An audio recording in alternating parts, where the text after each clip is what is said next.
रामानुजन जी की रुचि बचपन से ही गणित में रही।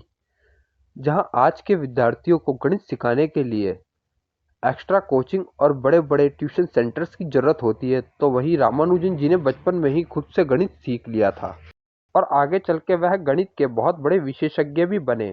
रामानुजन जी अक्सर एक बात कहा करते थे कि आप गणित के बिना कुछ नहीं कर सकते। आपके चारों ओर गणित है, आपके आसपास सब कुछ एक अंक के समान है। रामानुजन जी गणित की खोज को ईश्वर की खोज के समान समझते थे और यही बात को उन्होंने अपने जीवन में भी उतारा।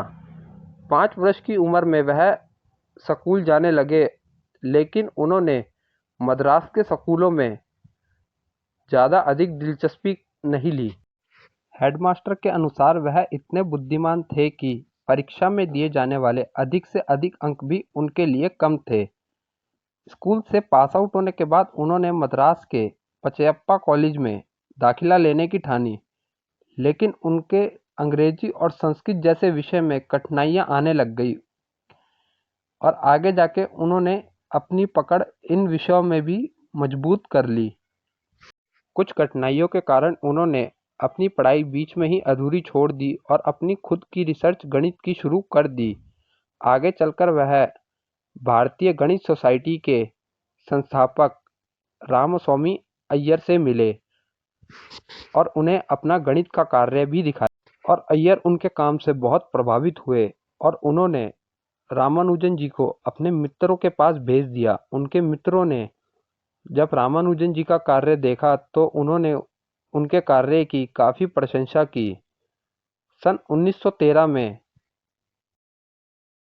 नारायण अय्यर और रामचंद्र राव जैसे लोगों ने उनके गणित के कार्य को ब्रिटिश गणितज्ञ को भेजने का प्रयास किया। अय्यर के मित्रों ने रामानुजन जी के लिए बड़े-बड़े ब्रिटिश गणितज्ञों को पत्र लिखा, लेकिन सब ने उनके पत्र को अस्वीकार दिया। अंत में उन्होंने जी.एच. हार्डी को रामानुजन जी का पत्र भेजा। जब जी.एच. हार्डी ने रामानुजन जी का कार्य देखा तो वह उनसे काफ़ी प्रभावित हुए।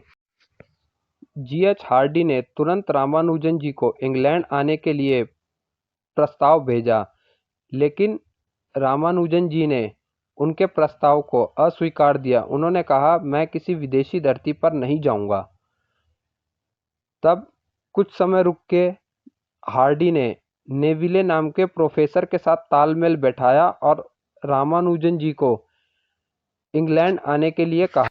इस बार रामानुजन जी इंग्लैंड जाने के लिए तैयार हो गए। 17 मार्च सन 1914 में उन्होंने इंग्लैंड की धरती पर कदम रखा और अपना गणित का कार्य दिखाया। इंग्लैंड में सब उनसे काफ़ी प्रभावित हुए और सन 1918 को वह पहले ऐसे भारतीय थे जिनको रॉयल सोसाइटी यानी ट्रिनिटी कॉलेज के सदस्य के रूप में चुना गया था।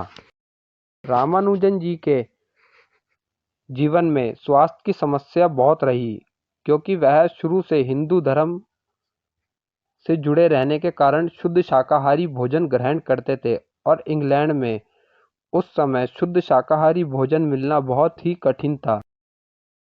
इंग्लैंड में रामानुजन जी का स्वास्थ्य दिन पे दिन खराब होता जा रहा था, जिसके कारण वह भारत वापस लौट आए और मात्र 32 साल की उम्र में ही कमजोर स्वास्थ्य के कारण उनकी मृत्यु हो गई। 20 अप्रैल सन 1920 को उनका देहांत हो गया।